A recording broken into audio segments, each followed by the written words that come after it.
Hello, everyone. For those of you who do not know me, my name is Brittany Vajusi. I'm assigned to 3rd District, and I was Jameson Ritter's partner. First and foremost, I would also like to thank Jameson's parents, John and Karen, for granting me this time to speak today and for gracing every single person who ever had an opportunity to know their son with that once-in-a-lifetime experience. I would also like to thank Jameson's siblings, our coworkers in the division, his National Guard battery, and all others present for being here on this solemn day. Over the last 4 days, I have thought about Ritter as many minutes as there have been in each of the days. Sitting down to try and organize my thoughts for this speech, I did not know where to begin, so I will begin where it makes the most sense, and that was him and I doing what we did best, which was go to work. I met Ritter when I was assigned to train him in the last phase of his probationary period. Oftentimes, taking on a probationary officer is not something to really look forward to, and feels more like getting stuck with a lost puppy who you have to scold and make sure you're holding on to their leash so they don't run off or get into something they're not supposed to and make a mess. Before our first shift was even over, I remember thinking to myself and telling a few other officers, well, this was the easiest training there ever was. I didn't have to teach this kid anything. It's like he's already been here for 10 years. By our second shift together, we made the decision we wanted to be partners. The day his probation was over, I remember both of us nagging our lieutenant to make it official and put us on the schedule together, huffing and puffing that we had to follow procedure and wait until the first day of the next month, and doing whatever we had to do to get someone to change the schedule if we came in and we weren't on our car together. Over the years, nothing has changed from that day. When Ritter first deployed to serve his tour in Syria, I had thought through every available option of who I had available to work with.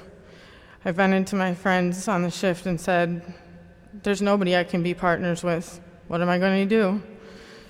Everyone said, you'll find somebody. It'll be all right. They were wrong. I remember watching the months drag by on the calendar, sending mail to some crazy address overseas, and waiting. The first time Ritter contacted me, I felt like a little kid on Christmas. Over the next couple of months, I realized with each contact that it was short, and I never knew when I would get to talk to him next.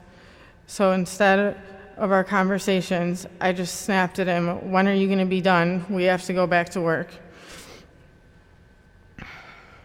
Eventually, word spread around the district he was coming back, and every person I passed in the halls would say, Ritter's coming back. I bet you can't wait. How excited are you? When Ritter returned to work, it was like we never missed a beat. However, in January of this year, we transitioned to 12-hour shifts and new squads, which gave more of our coworkers the opportunity to work with Ritter. Since January, I have watched many men and women in the division that did not know him go from being unsure about him and thinking he was a standoffish know-it-all to realizing that he really did know it all. I asked my brothers and sisters at the 3rd District in recent days to sound off to me with a memory. And in each message or phone call I received, I realized the message was emphatically the same across the board. Each officer told me they knew when Ritter and I said we were coming, that they were going to be safe, and that we were all going to get the bad guy one way or another, and we were going to have a good time doing it. Someone said to me, there was the right way, the wrong way, and the Ritter way. And the Ritter way was always the best solution. I have had many nightmares since we became partners of the one imaginary call where things went sideways and I was right there, but I could not save Jameson. And although unfortunately and almost sadistically being on July 4th, my nightmare came true. The one thing countless people have said to me that will forever continue to ring true is, Vajusi, you know he would have done it anyways. That's just who he was.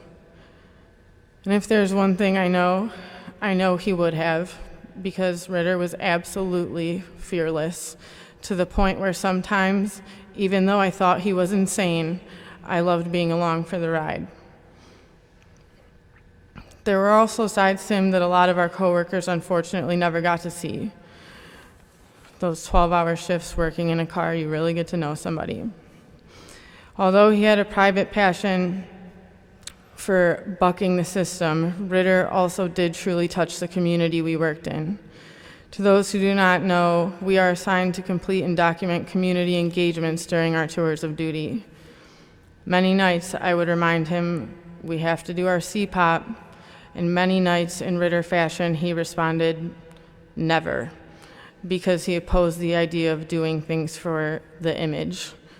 However, most nights in our rare downtime between calls, Ritter would silently make his own community engagements. Whether it was stopping to buy kids birthday cakes when we saw them celebrating in their backyards, stopping to let little boys and girls get in the front seat of our zone car and look around, swinging by cookouts or events to follow up with citizens we had encountered in our day, or stopping at local businesses to check in and let them know we were around. Many citizens in our zone will let you know, man, Officer Ritter is a cool dude. And lastly, although today centers around the ultimate sacrifice Ritter gave as a police officer, his dedication to the country through his service in the military from high school on, it is also important to mention who he was as a private individual, because he was quite the individual. I always joked with him that he was an old man since getting to know him in his early 20s. When we started to become friends outside of work and I would ask what he wanted to do, it was never to go out for a night on the town or shenanigans. Instead, he wanted to sit and listen to music so low we could barely hear it and debate. He liked to show off his books, his tools, and his projects he was always working on.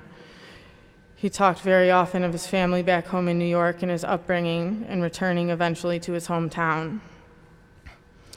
He recently got a girlfriend and likes staying home with her and cooking and spending time with his dogs.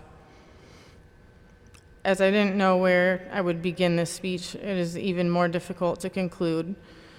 If there's one thing I can ask of everyone here today and everyone watching from not only Cleveland, New York, but around the world, I ask that you please never forget Jamison Ritter. In his short 27 years on this earth, he has touched more lives than anyone I can imagine. And to know him was to know how his infectious personality was, and that his knowledge and ambition knew no bounds. Even though he was older than me, he taught me everything I knew. And even though we came together by chance through a schedule shortage one day at work, we shared a bond that I have never come close to sharing with another person in my life, and I know I will certainly never share with anyone again. He was my best friend, my brother, and the absolute epitome of a police officer.